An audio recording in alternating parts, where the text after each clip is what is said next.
ഞാൻ എൻ്റെ ആൻറ്റിയുടെ അങ്കിളിൻ്റെയും കൂടെ അവരുടെ കൂടെ കോതമംഗലം പോയ റൂട്ടിൽ റാന്നി അടുത്തുള്ളൊരു കടയാണ് കേട്ടോ. അവിടെയാണ് ആൻറ്റി അങ്കിളും സ്ഥിരമായിട്ട് കോതമംഗലത്തേക്ക് വീട്ടിലേക്ക് പോകുമ്പം അവർ ചായ കുടിക്കുകയും കടി വാങ്ങിച്ച് കഴിക്കുകയൊക്കെ ചെയ്യണം കേട്ടോ. പഴംപൊരി അവിടുത്തെ ഒരു സ്പെഷ്യലാണ്. അത് നല്ലൊരു മൊരിഞ്ഞ പഴംപൊരി അവിടെ കിട്ടുന്നത്.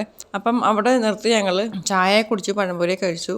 അപ്പോഴാണ് ഈ മരം എൻ്റെ ശ്രദ്ധപ്പെട്ടത്. അപ്പം ഞാൻ അതിൻ്റെ വീഡിയോ എടുത്തു, പക്ഷേ ക്ലിയർ ആയി കിട്ടിയില്ല. ഇതാണ്. അപ്പം ഞാൻ ഇത് കയ്യിലെടുത്തിങ്ങനെ നോക്കി നിന്നപ്പം അവിടെ നിന്ന് ചേട്ടന്മാർ പറഞ്ഞു ഇത് ഷുഗറിന് നല്ലതാണ്, ഇതിൻ്റെ പേര് പഞ്ചസാര പഴം എന്താണെന്ന് പറഞ്ഞു കേട്ടോ. ഞാൻ പക്ഷേ അവിടെ കണ്ട് പരിചയമുണ്ടോ, എനിക്കങ്ങനെ കഴിച്ചു പരിചയമില്ല.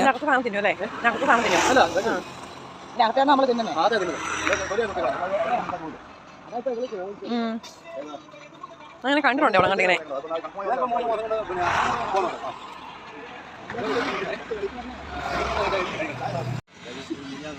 അതല്ലേ